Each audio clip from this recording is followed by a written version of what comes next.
तरावी में किसी सूरत के शुरू पर एक मरतबा बिस्मिल्लाहिर्रहमानिर्रहीम बुलंद आवाज़ से पढ़ना चाहिए। তারাবির মধ্যে কোনো সূরার শুরুতে একবার বিসমিল্লাহির রহমানির রহিম জোরে একবার পড়া কি দরকার। सही ये है कि कुल हु अल्लाहु अहद का तरावी में 3 मरतबा पढ़ना मकरू है। এটা হলো সহি হাদিস যে তারাবির নামাজের ভিতরে সূরা ইখলাসকে 3 বার পড়া যাবে না। এমনি সময় সাধারণত যে সমস্ত লোকেরা এমনি কোরআন শরীফ তেলাওয়াত করে বা খতম করে শেষে সূরা ইখলাসটা 3 বার একসঙ্গে পড়ে, কিন্তু তারাবির নামাজের মধ্যে যদি খতম তারাই পড়ে আসে সূরা ফাতিহা থেকে নিয়ে শেষ করছে, কিন্তু সূরা ইখলাস শেষে যদি বা 3 বার পড়ে কি হবে? মকরু হবে। 3 বার পড়া যেমন একবারই পড়ে চলে যাবে। আর ওয়াজাহ কারাহাত এ হ্যাঁ, এটা খুব কারাহাত, এটা পছন্দ করে না ওলামারা, এগুলো পছন্দ করে না। আজকাল আওয়াম নে উসকো লাজিম খাম সমাজ লিয়া হ্যায়। এখন বেশ কিছু জায়গায় এমন হয়েছে লোকেরা এগুলো লাজিম মনে করে, অবশ্যই মনে করে নিয়েছে যে 3 বার পড়তে হবে। বেশ কিছু জায়গায় এমন রয়েছে, 3 বার নয়। जैसा कि उनके तर्ज আমল সে জাহির है, যেমন কি ওনারা প্রত্যেক বছর এমন করে করে আসছে, লোকেরা বলে থাকে যে আমাদের প্রত্যেক বছর এরকম হয়ে আসতে এখন তোমার পেল্টে দেবে,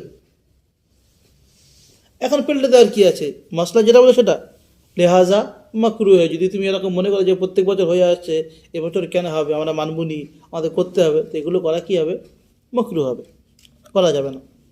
এবং তারাবির নামাজ ওই যেগুলো খতম তারাবি হয় সূরা ফাতিহা থেকে নিয়ে শেষ পর্যন্ত গিয়ে শেষ দিনে যেদিন খতম হয় সেদিনের একদম শেষ রাকাত, মানে 18 রাকাতের পরে যখন 19 রাকাত শুরু হয়, 19 রাকাতের প্রথম রাকাতে সূরা নাস পর্যন্ত পড়ে দেওয়া হয়। যদিও একটা সূরা দুটো সূরা যা বাকি থাকে একসঙ্গে পড়ে সূরা নাস পর্যন্ত পড়ে দেওয়া হয়, এবং একদম লাস্ট রাকাতে আবার সূরা ফাতিহা থেকে আলিফ লাম থেকে পড়তে হয়।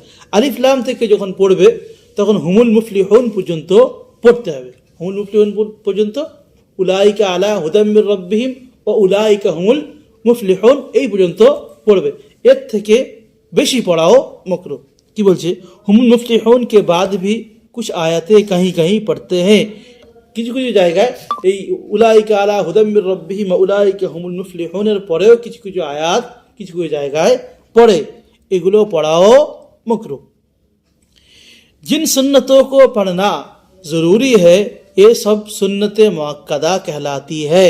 যে সমস্ত সুন্নত পড়া অবশ্যক পড়তে হবে সেই সমস্ত সুন্নতকে বলা হয় সুন্নতে মুআক্কাদা। और রাত দিন में ऐसी सुन्नतें 12 है। রাত এবং দিনের মধ্যে মিলিয়ে এরকম সুন্নত কত রয়েছে? 12 রাকাত। 2 ফজর की ফজরের নামাজের 2 রাকাত, और 4 जोहर के पहले और 2 जोहर के बाद 4 রাকাত, জোহরের ফরজ নামাজের প্রথমে এবং জোহরের ফরজ নামাজের পরে 2 রাকাত, 2 মাগরিব के बाद এবং 2 রাকাত মাগরিবের নামাজের পরে, 2 ইশা के बाद এবং 2 রাকাত ইশার পরে। और रमज़ान के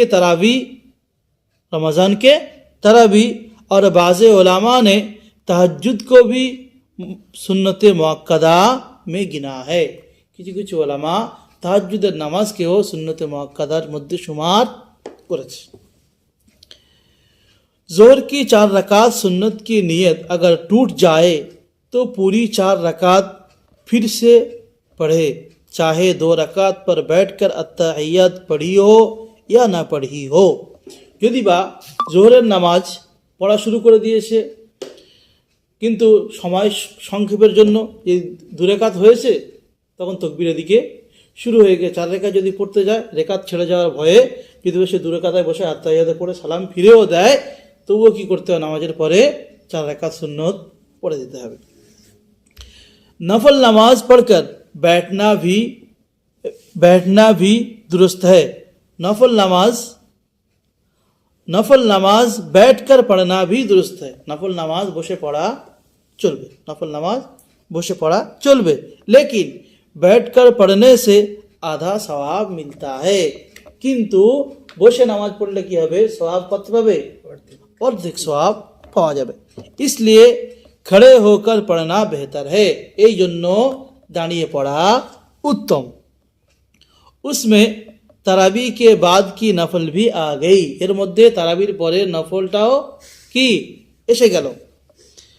अक्सर लोग बाद तरावी की नफल को बैठकर पढ़ना बेहतर ख्याल करते हैं, বেশ কিছু জায়গায় বেশ কিছু লোক এমন মনে করে যে তারাবির পরে, তারাবি শেষ করার পরে যে নফলটা পড়া হয় এইটা বসে পড়া ভালো, বসে পড়া ভালো। কোনো কোনো জায়গাতে বলে বসেই পড়তে হবে, মানে এরকম কোনো সিস্টেম নেই।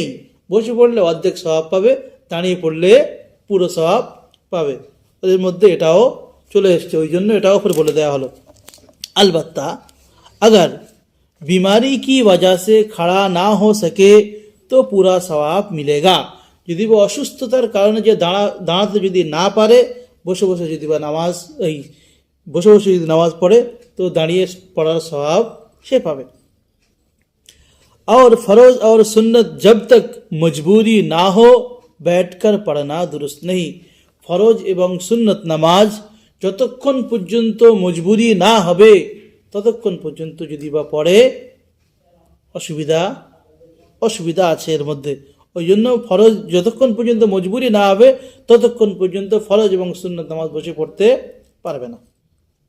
अगर नफल नमाज को बैठकर शुरू किया फिर कुछ पढ़े बैठे बैठे फिर खड़ा हो गया, যদি বা নফল নামাজকে শুরু করেছে বসে বসে পড়ছে, পড়তে পড়তে অল্প কিছু পড়ার পরে যদি বা সে দাঁড়িয়েও যায় কোনো অসুবিধা নেই, তো ইয়ে ভি দুরুস্ত है, এটাও চলবে। নফল নামাজ এটা চলবে, বসে বসে নামাজ শুরু করেছে, নামাজ পড়ছে, পড়তে পড়তে যে একটু দাঁড়িয়ে যায়, দাঁড়িয়ে গেল কোনো অসুবিধা নেই, নামাজ হয়ে যাবে।